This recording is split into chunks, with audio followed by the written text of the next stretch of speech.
Pikes Peak, 4,300 meters high with a left drop, a car waits at the start. Ahead are 20 kilometers of racing where every turn matters as the engine roars. Behind the wheel sits a determined woman, her hands gripping tightly, her gaze already fixed on the summit.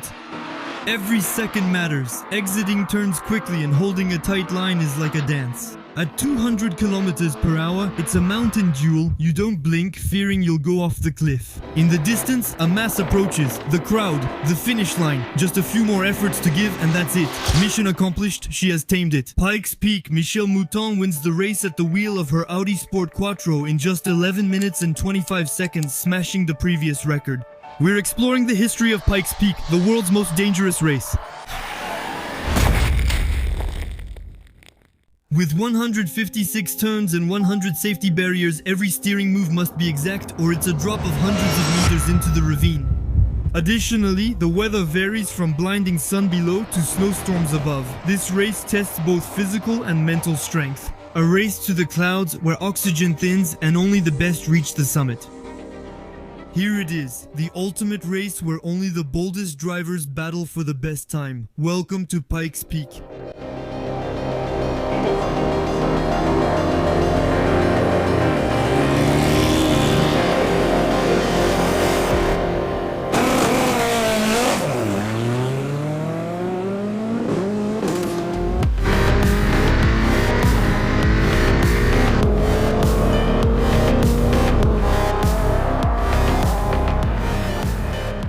Before becoming the icon we know, Pikes Peak was a massive, impressive rock that fascinated the native Ute people, who worshipped it as the mountain of the sun.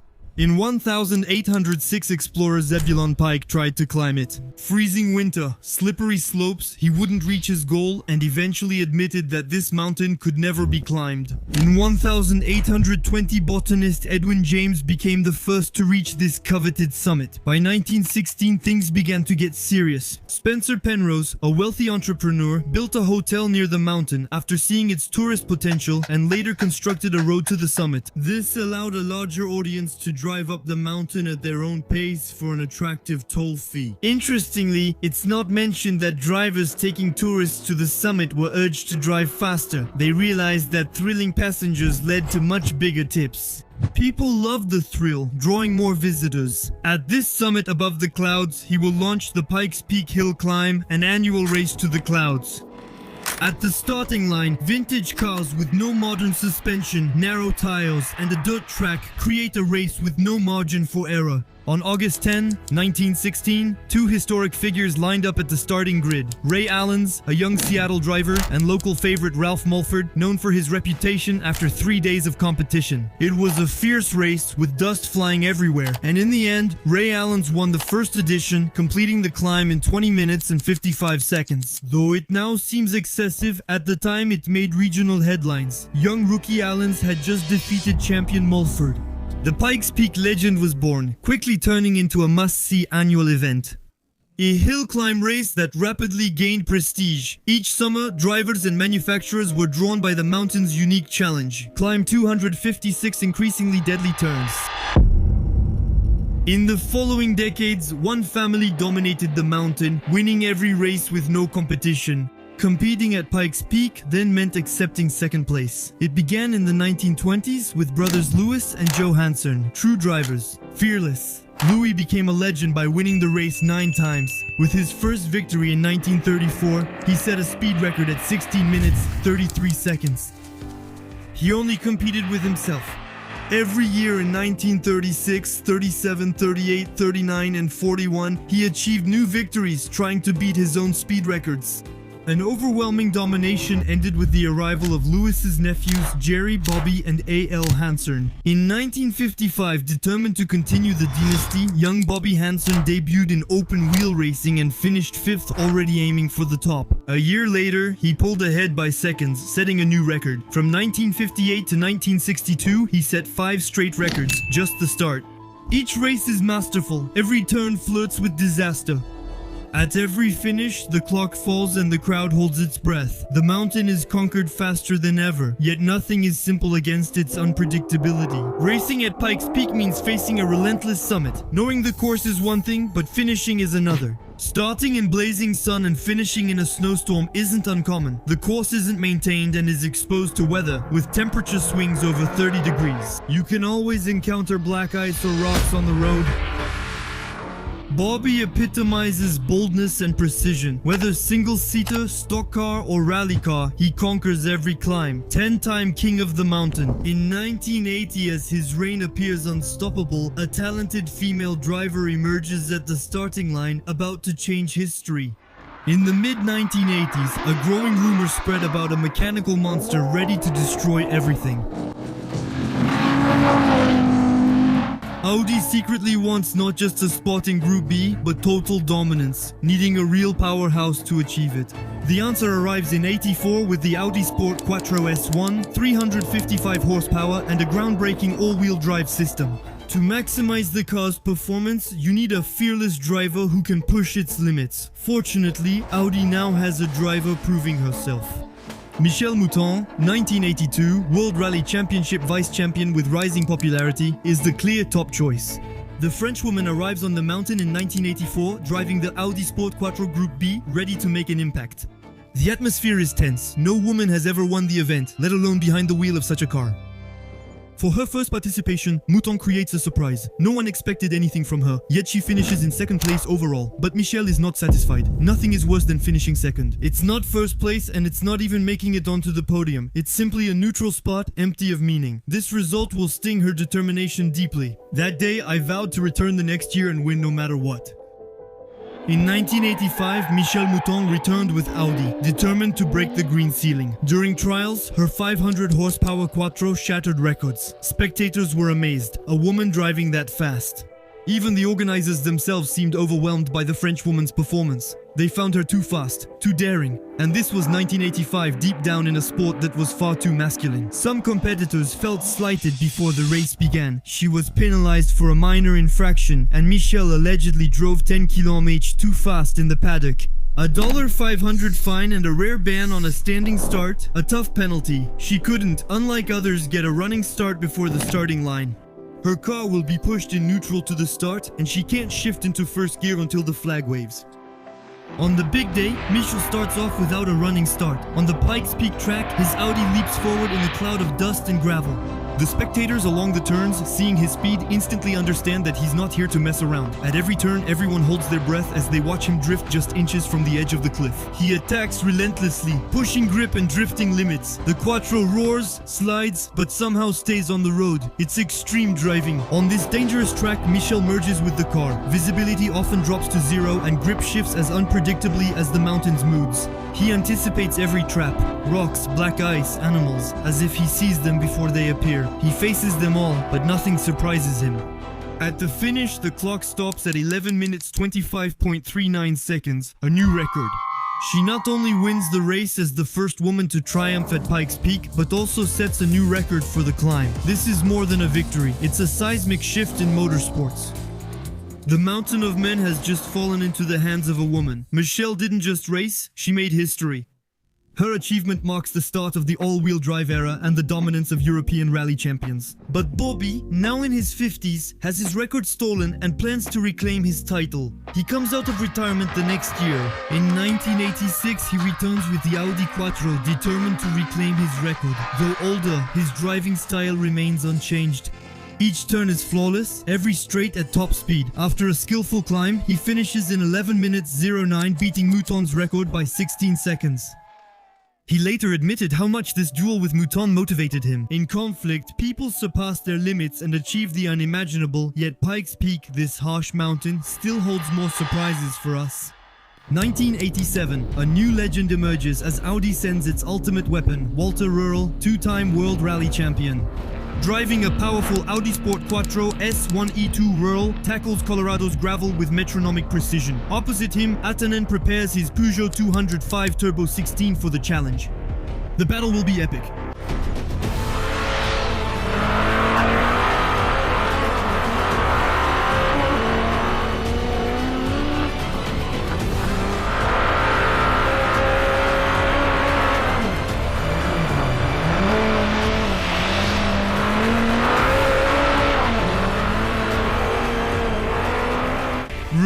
crosses the finish line in 10 minutes, 47.85 seconds, setting a new record and making history. Pikes Peak isn't just a race, it's where legends are made. But this record will only last 12 months because in 1988 it's Peugeot's turn to join the race. The French manufacturer, through its racing department, Peugeot Talbot Sport, led by Jean Todt, sets up a real concentration of technology. The 405 Turbo 16 features a 1.9-litre engine with 16 valves, twin turbos, electronic fuel injection, 600 horsepower and nearly 600 Nm torque. The Finnish prodigy Harry Vatanen will handle this beast, and Jean-Louis Mouret's short film will immortalize the race. Climb buttons. The Pikes Peak course has 156 turns over 19.99 kilometers from 2,850 to 4,300 meters in altitude. From the start, the 405 Turbo 16 shows its raw power. Each turn challenges gravity, thin air, and Vatanen's limits. He's not just driving, he's dancing. His precise drifts resemble brushstrokes on the mountain. As he climbs, the sun's first rays appear, a moment now iconic at sunrise. Shielding his eyes, he carves his perfect line, 10 minutes, 47.22 seconds, beating RURL's record by a few hundredths. This race's short film is and will remain a symbol, both for its complex production and performance. It has become a symbol of French engineering, of the spirit of conquest, of that moment when the impossible becomes reality. After Vatanen, it's Ruby Hansern, this time the son of Bobby, who will win at the wheel of the same Peugeot, proof that Americans now have to team up with European technologies to shine. 1990, the mountain transforms again. After Europeans, drivers from the Southern Hemisphere and Asia now challenge Pikes Peak. One of them will make history. In 1994, Rod Millen, a New Zealander, made his mark in the valley driving a custom Toyota Celica with carbon fiber bodywork. Only 885 kilus for 850 horsepower. Inside the cockpit, Millen is constantly at the limit, left, right, braking, accelerating. His brain processes a phenomenal amount of information. The gravel track rushes by at an incredible speed under his wheels. The air is getting thinner, but the giant wing, specially designed for high altitude, keeps the car glued to the ground as if it were magnetized to the mountain. The Celica corners at incredible speed as Millen, fully in sync with the car, pushes the limits at every turn. He knows it. He's running the race of his life. 10:04.06 is the new legendary mark to beat. Like Millen and Toyota, everyone is after it. Millen broke Vatanen's record by over 40 seconds with a time of 10 minutes 04. The new absolute benchmark will remain unmatched on the mountain for 13 years, over a decade without any driver surpassing it. Rod Millen is now the one to beat, the clear master of Pikes Peak. Meanwhile, a relentless challenger will slowly appear. Nobuhiro Tajima, known as Monster Tajima, is a Japanese driver with a strong personality who discovered Pikes Peak in the late 1980s and quickly became passionate about it. He first competed in the rally category starting in '88, then in the open class during the 1990s. He is focused solely on becoming king of the hill and breaking Millen's record. Each year, Tajima returns with even more extreme machines. Carbon fiber, twin turbo, all-wheel drive. He maximized his chances. In the 90s, he quickly reached the podium and won a few times, but the absolute record still eluded him. If I mention the Suzuki Escudo Pikes Peak, you know what I mean. In '95, this guy won several times in the unlimited category.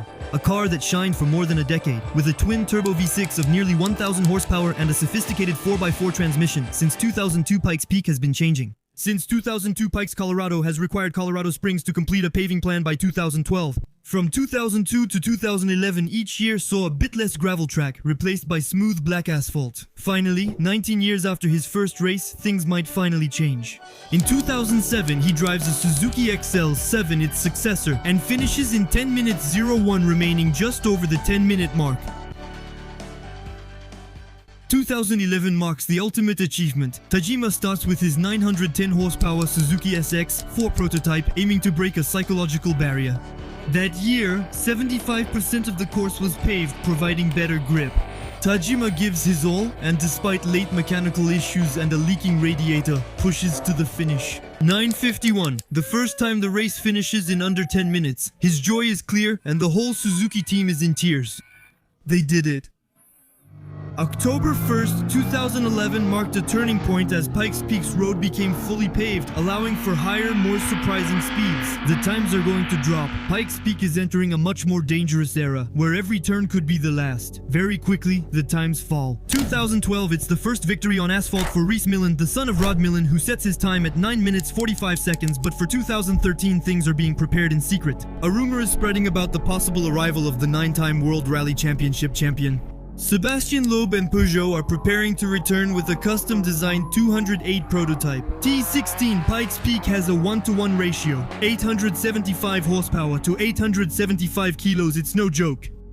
Aboard his 208 T16 Loeb takes off like a missile, guided by the precision of a surgeon. The climb begins, and from the very first turns, you can tell that something extraordinary is about to happen. On this legendary road, where the air gets thinner with every turn, the hairpins come one after another at a furious pace, and the engine screams its power into an atmosphere with less and less oxygen. Every curve, every bump, every change in grip is anticipated with devilish precision. Seconds vanish rapidly during this superhuman feat. The clock stops at 8 minutes, 13 seconds and 878 milliseconds. The time is so unbelievable that no one dares to believe it. The previous record isn't just broken, it's obliterated that day, at 4,000 meters altitude. Loeb didn't just write history, he carved it into the mountain, a feat that will always be unattainable for many, as it seems to belong to another dimension. That day, Loeb became immortal. For a while, before electric engines dominated the mountain, with a big high-altitude advantage, they keep their power. Yes, internal combustion engines lose efficiency as air thins. Lower pressure and density reduce oxygen intake per cycle. Starting at 800 seconds and ending with at least 686 is a loss of almost 14%. On June 24, 2018, Romain Dumas quietly starts driving a 678 horsepower Volkswagen DR. Then, the unthinkable occurs. He goes under 8 minutes and crosses the line in 7 minutes 57.148 seconds. Volkswagen's gamble has paid off. A record that will endure and that no one has managed to beat since. Every year, the quest for the perfect time continues. Each year, the mountain awaits its hero, the one bold enough to challenge time and the elements to make their mark again. In the pantheon of Pikes Peak, despite all its victories and records, Pikes Peak sometimes tragically reminds us that she remains the untamable mistress. Danger is ever present on this road without barriers, and the race has seen its share of drama. Drivers understand they might not return. On August 31, 2012, a video went viral worldwide. You can watch Jeremy Follett's Mitsubishi Lancer Evo go off the road at Devil's Playground. The car leaves the asphalt and plunges into the void, rolling over a dozen terrifying times along the rocky cliff, breaking into 1,000 pieces. It comes to a stop below, nothing more than a pile of scrap metal. Then you can see some movement.